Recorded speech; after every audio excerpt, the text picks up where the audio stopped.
Hello बच्चों, आपका आपके YouTube चैनल पर एक बार फिर से स्वागत है। आज का ये वीडियो आप लोग के लिए बहुत ही महत्वपूर्ण होने वाला है, क्योंकि हम लोग आज एक ऐसे महत्वपूर्ण कोशिकांग के बारे में बात करने जा रहे हैं जो कि एग्जाम की दृष्टि से बहुत ही महत्वपूर्ण होता है। ठीक है। और बच्चे, वो कोशिकांग जो है वो है राइबोसोम। ठीक है। क्योंकि बच्चे हम लोग पढ़ रहे हैं कोशिकांगों के बारे में, तो हम लोग कई कोशिकांग के बारे में पढ़ चुके हैं। ठीक है। आज जो है इस वीडियो में हम लोग पढ़ेंगे राइबोसोम के बारे में। ठीक है। क्योंकि बच्चे राइबोसोम भी एक प्रकार का कोशिकांगक होता है। ठीक। तो सबसे पहले हम लोग जान लेते हैं कि राइबोसोम क्या चीज़ है और इसकी खोजकर्ता कौन है। ठीक है।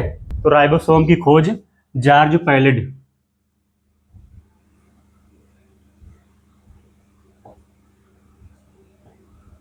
जॉर्ज पैलेड ने, ठीक है, 1953 ईस्वी में की थी। ठीक है।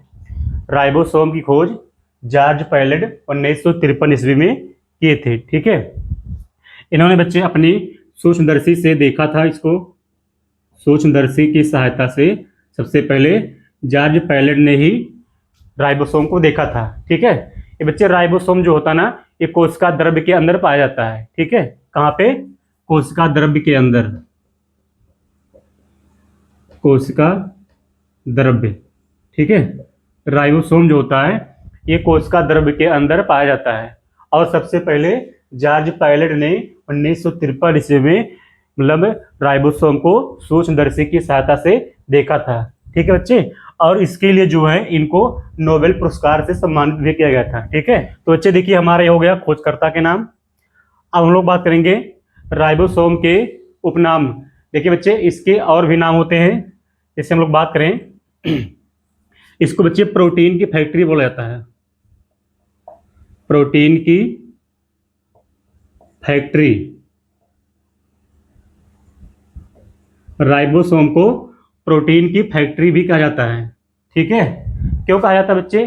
क्योंकि ये कोशिकाओं के लिए जो है प्रोटीन का निर्माण जो है राइबोसोम ही करता है। ठीक है बच्चे। एक प्रश्न आता है, अंगक के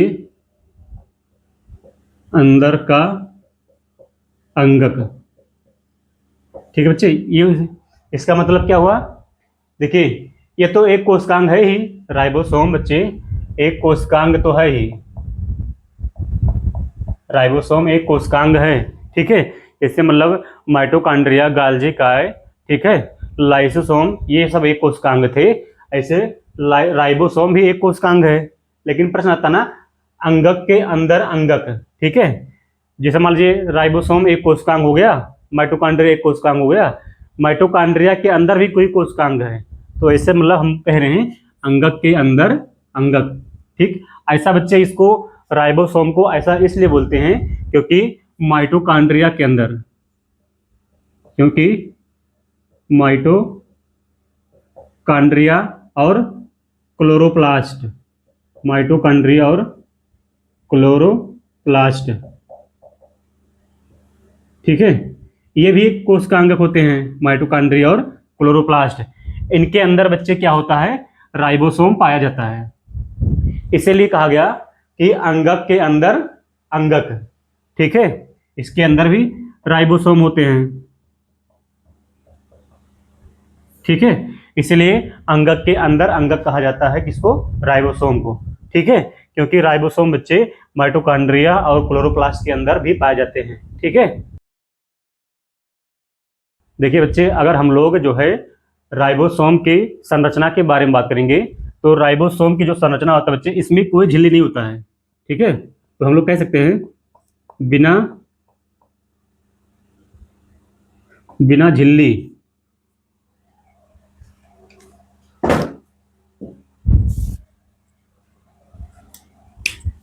तो हम लोग देखेंगे राइबोसोम की संरचना के बारे में। ठीक है।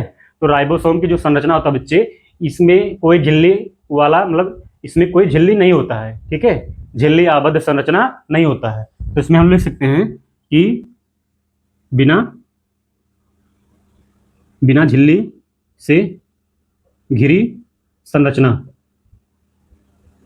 होता है।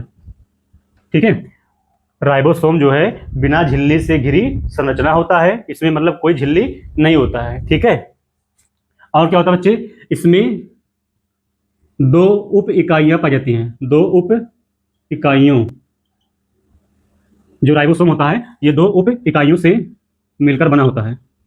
दो उप इकाइयों से मिलकर बना होता है। ठीक है, राइबोसोम दो उप इकाइयों से मिलकर बना होता है। ठीक है बच्चे, एक होता है ऐसे बड़ी उप इकाई, ठीक है, और इसी के नीचे होता है एक छोटी उप इकाई। ठीक है, ये होता है बच्चे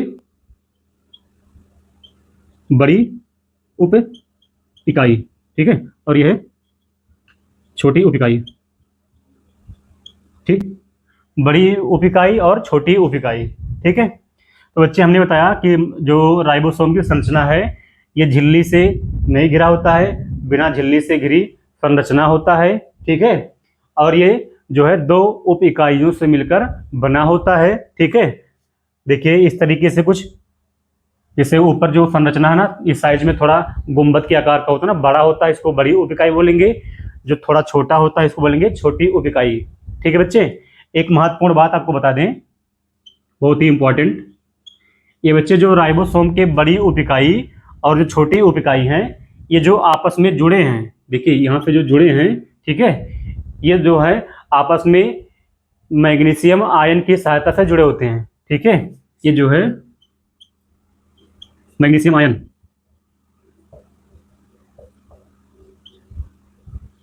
मैग्नीशियम आयन। ठीक है, ये बच्चे देखिए बहुत ही इंपॉर्टेंट क्वेश्चन हो सकता है कि जो राइबोसोम के जो दोनों उप इकाइयाँ होती हैं, बड़ी उप इकाई और छोटी उप इकाई, ये आपस में दोनों किसकी सहायता से जुड़े होते हैं। तो बच्चे ये दोनों जो है मैग्नीशियम आयन की सहायता से आपस में जुड़े होते हैं। ठीक है, जब मैग्नीशियम आयन की सांद्रता अधिक रहती है, मतलब पर्याप्त मात्रा में होता है, तो ये दोनों आपस में जुड़े रहते हैं। ठीक है, आपस में सटे रहते हैं। ठीक, लेकिन बच्चे अगर यही मैग्नीशियम आयन की सांद्रता कम हो जाए तो दोनों जो है उप इकाई मतलब जो है हट जाएंगे। ठीक है, आपस में जुड़े नहीं रहेंगे। ठीक है, तो बच्चे आप लोग इसको याद रखिएगा। ठीक है, बहुत ही इंपॉर्टेंट टॉपिक है ये, आप लोग को जल्दी हर जगह मिलेगा नहीं। ठीक है, बुक्स में आप लोग को ये मिलता नहीं जल्दी पढ़ने के लिए। ठीक है, तो देखिए बच्चे, हम लोग पढ़ लिए खोजकर्ता के नाम माइटोकॉन्ड्रिया के, इसका उपनाम प्रोटीन की फैक्ट्री क्यों बोलते हैं, क्योंकि प्रोटीन का निर्माण जो है इसी के अंदर राइबोसोम के अंदर ही होता है। क्या, राइबोसोम ही प्रोटीन का निर्माण करता है। ठीक है, संरचना की बात करेंगे तो बिना झिल्ली से घिरी संरचना होता है, इसकी दो उप इकाइयां होती हैं, छोटी उप इकाई और बड़ी उप इकाई। दोनों उप इकाइयां जो है मैग्नीशियम आयन की सहायता से आपस में जुड़ी होती हैं। ठीक है, देखिए बच्चे, अगर बात की जाए कि राइबोसोम किस चीज से मिलकर बना होता है, ठीक है, तो राइबोसोम बच्चे आरएनए प्लस प्रोटीन से मिलकर बना होता है।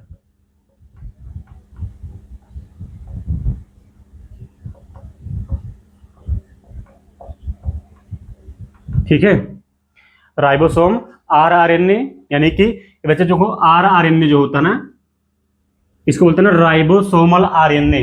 ठीक है, क्योंकि आरएनए का पूरा नाम तो पता ही है सबको बच्चे, आरएनए का पूरा नाम तो पता ही है, राइबो न्यूक्लिक अम्ल यानी राइबो न्यूक्लिक एसिड होता है, लेकिन यहाँ पे लग गया है आर। ठीक है, यहाँ पे लग गया आर, तो आर से होता है बच्चे, स्मॉल आर से राइबोसोमल आरएनए। ठीक है, जैसे यहाँ लगा होता ना ऐसे टी आरएनए।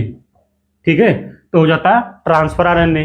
अगर यहाँ लगा होता है एम आरएनए, ठीक है, तो हो जाता है मैसेंजर आरएनए। ठीक है, ये बच्चे आप लोग पढ़ेंगे कक्षा 12 में। ठीक है, वहाँ सब डीप अच्छे से पढ़ने को मिलेगा। ठीक, फिलहाल आप लोग इतना जानिए कि जो है राइबोसोम का निर्माण जो होता है बच्चे आरएनए प्लस प्रोटीन से मिलकर के होता है। ठीक है,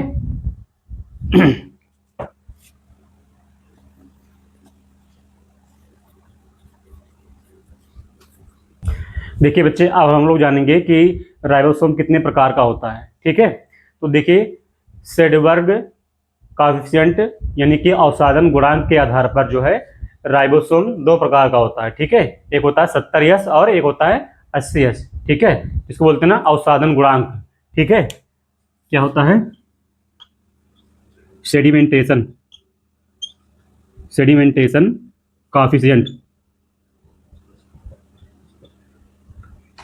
सेडिमेंटेशन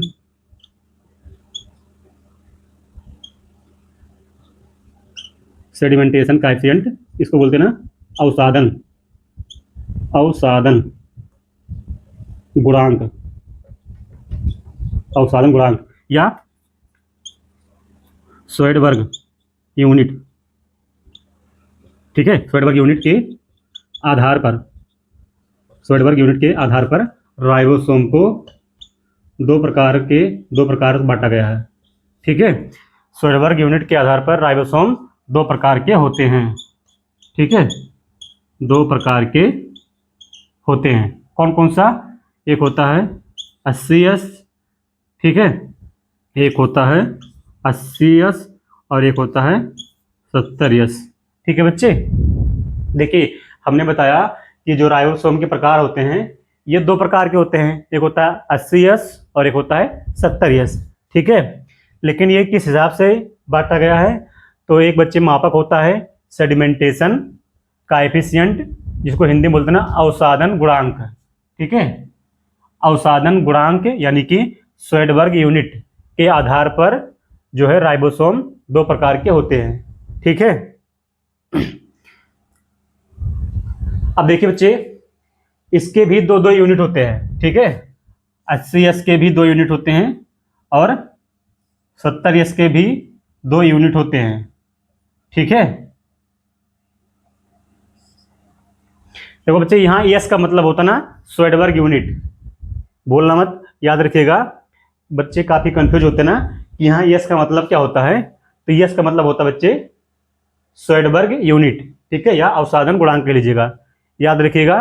क्योंकि बच्चे काफी प्रश्न पूछते हैं कि जो 70S और 80S होता है, यहाँ पे यस का मतलब होता क्या है। तो यस का मतलब होता है बच्चे श्वेडबर्ग यूनिट होता है, ठीक है।